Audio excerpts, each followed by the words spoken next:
Bapa yang bersemayam dalam kerajaan surga, yang boleh kami kenali dalam nama Tuhan Yesus Kristus. Pagi yang cerah yang Kau berikan, lewat pemeliharaan Tuhan yang Kau berikan hidup kami. Kami ada sebagai anak-anak Engkau. Sebelum kami aktivitas lain, kami utamakan Engkau.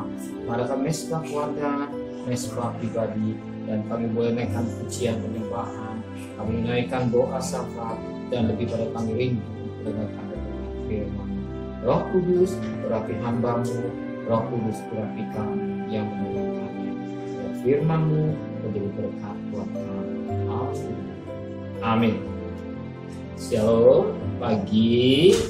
Mari kita sama-sama membuka Maliaki pasal 3 ayat pertama sampai ayat yang ke-18. Maliaki pasal 3 ayat pertama sampai ayat 18. Lihat, aku menyuruh utusanku supaya ia mempersiapkan jalan di hadapanku. Dengan mendadak Tuhan yang kamu cari itu akan masuk ke bait-Nya. Malaikat perjanjian yang kamu hendaki itu, sesungguhnya ia datang, firman Tuhan semesta alam. Siapakah yang dapat tahan akan hari kedatangannya? Dan siapakah yang dapat tetap berdiri apabila ia menampakkan diri? Sebab ia seperti api tukang memuri logam dan seperti sabun tukang penatur. Ia akan seperti sabun tukang penatur.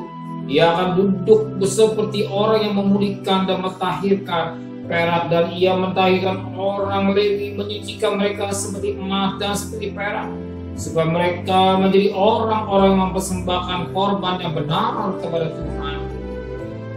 Maka persembahan Yehuda dan Yerusalem akan menyenangkan hati Tuhan, seperti pada hari-hari dahulu kala dan seperti tahun-tahun yang sudah-sudah. Aku akan datang ke kamu untuk menghakimi dan akan segera menjadi saksi terhadap tukang-tukang sihir, orang-orang berzina dan orang-orang bersumpah palsu, dan terhadap orang-orang yang menindas orang upahan, janda dan anak piatu, dan yang mendesak ke samping orang asing dengan tidak takut kepadaku, firman Tuhan semesta alam.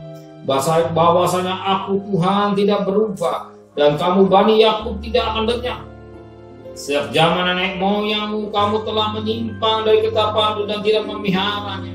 Kembalilah kepadaku, maka aku akan kembali kepadamu, firman Tuhan semesta alam. Tapi kamu berkata, dengan cara bagaimanakah kami harus kembali? Bolehkah manusia menipu Allah? Namun kamu menipu Allah. Tetapi kamu berkata, dengan cara bagaimana kamu menipu engkau? Dan mengenai persembahan persepuluhan dan persembahan khusus, kamu telah kena kutuk, tetapi kamu masih menipu aku. Ya, kamu seluruh bangsa, bawalah suruh persembahan persepuluhan ke dalam rumah pendaraan, supaya ada persediaan makanan di rumahku. Dan ujilah aku, firman Tuhan semesta alam, apakah aku tidak akan membukakan bagimu tikap-tikap langit dan mencurahkan berkat kepadamu sampai beriman. Aku akan menghadik bagimu belalang lahat, supaya jangan dihabisi hasil tanahmu, dan supaya jangan pohon anggur di padang tidak berbuah bagimu, firman Tuhan semesta alam. Maka segala bangsa akan menyebut kamu bahagia, sebab kamu ini akan menjadi negeri kesukaan, firman Tuhan semesta alam. Bicaramu kurang ajar tentang aku, firman Tuhan. Tapi kamu berkata, apakah kami bicarakan di antara kami tentang engkau? Kamu berkata, adalah sia-sia beribadah kepada Allah. Adakah untungnya kita memelihara apa yang harus dilakukan terhadapnya, dan berjalan pakaian berkabung di hadapan Tuhan semesta alam? Oleh sebab itu kita menyebut berbahagia orang-orang yang gegabah, bukan saja mujur orang-orang yang berbuat baik, tapi dengan cobai Allah pun mereka luput juga.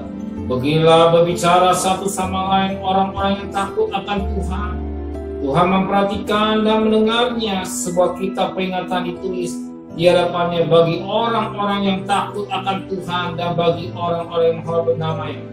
Mereka akan menjadi milik kesayanganku sendiri, firman Tuhan semesta alam, pada hari yang kusiapkan. Aku akan mengasihi mereka sama seperti seorang menyayangi anaknya yang mengayomi dia. maka kamu akan melihat kembali perbedaan antara orang benar dan orang fasik, antara orang yang beribadah kepada Allah dan orang yang tidak beribadah kepadanya. Puji Tuhan, kita perhatikan mutiara yang indah pada pagi hari ini. Kita perhatikan pada ayat yang ke-14.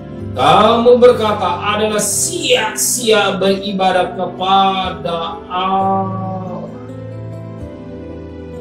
Firman Tuhan berkata, sia-sia beribadah kepada Allah. Banyak kali sekarang dalam masa pandemi, orang malas untuk ibadah. Mulai hitung-hitungan dengan Tuhan. Tapi firman Allah berkata, ibadah. Dan mereka berkata sia-sia ibadah. Oh, saya beribadah, buktinya usaha saya sedemikian, mata pencarian saya menurun, dan masalah demi masalah. Apa artinya saya ibadah sia-sia?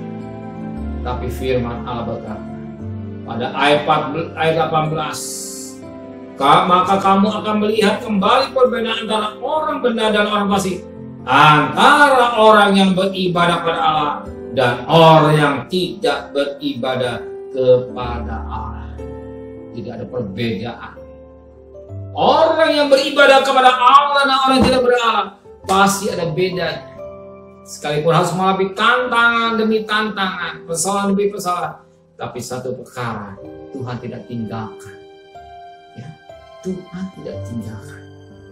Ya, Tuhan tidak tinggalkan.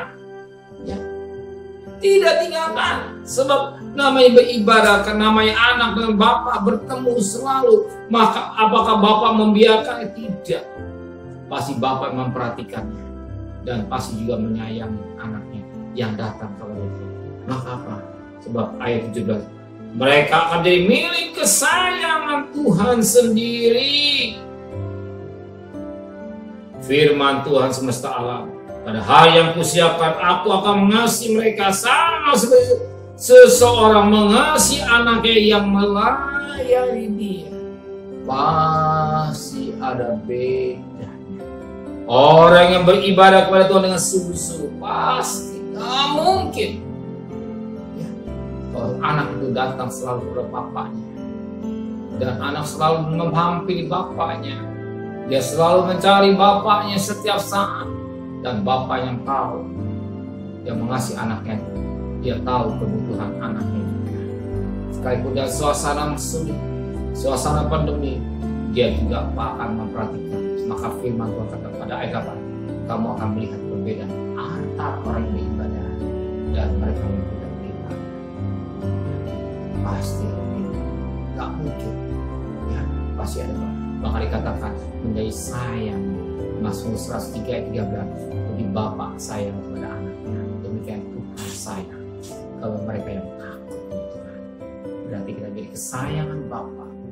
Ada 3 anak, anak bungsu, anak sulung, anak bungsu yang menghabiskan harta bapaknya, yang meninggalkan bapaknya dan hidup dengan pelacur-pelacur. Anak bungsu yang tidak merasakan kasih bapa. Dia tidak merasakan kasih bapa, tapi anak yang ketiga, anak kesayangan bapa. Berarti yang tersayang orang yang bapa, orang yang takut kepada Tuhan. Jadi saudara anak kesayangan bapa, saudara takut kepada Tuhan. Sebab saudara mencari Tuhan, mengadakan mesbah keluarga, mesbah pribadi, dan saudara ibadah dengan baik. Tuhan juga pasti menyayangi saudara. Saudara percaya anak kesayangan Bapa. Ingat Mazmur 103 ayat 3. Jadi Bapa sayang kepada anaknya. Ingat tadi hal yang ketiga juga. Jadi Bapa sayang kepada anaknya. Sebagai saudara, sebagai Bapa pasti sayang kepada anaknya. Tuhan memberkati kita semua. Amin. Benar Bapa di surga, dalam ibadah tidak sia-sia. Pasti ada perbedaan antara orang yang tidak ibadah dan tidak beribadah. Kami orang yang beribadah kepada Tuhan menjadi anak kesayangan Bapa. Jadi sebab firman Allah berkata, seperti Bapa sayang kepada anaknya, demikian Tuhan sayang kepada orang yang takut kepada Tuhan. Sebagaimana Mazmur 103 itu terjadi, dan anak kesayangan Bapa kami merasakan kasih sayang Bapa. Hari ini kami masih hidup. Hari ini kami bangun tubuhnya sehat. Hari ini kami menghidup udara segar. Hari ini Tuhan masih dekat pasti juga rezeki buat kami untuk hari ini. Kami percaya, kami terima dengan iman, rezeki sudah siap buat kami. Kami terima dengan iman. Terima kasih Bapak, kembalikan kami besok pagi dan tubuh yang sehat dengan tidak kurang satu apapun juga. Berkati Bapak Presiden, Wakil Presiden, para menteri, para gubernur, para bupati, para wali kota, para camat, para lurah, para RW, para RT, para medis, para lawan, para TNI, para Polri, bahkan mereka-mereka yang kejegas depan, pelihara mereka, pelihara juga keluarga mereka semua. Dan sebagai warga negara Indonesia, mereka mau taati vaksin dan memperhatikan protokol kesehatan.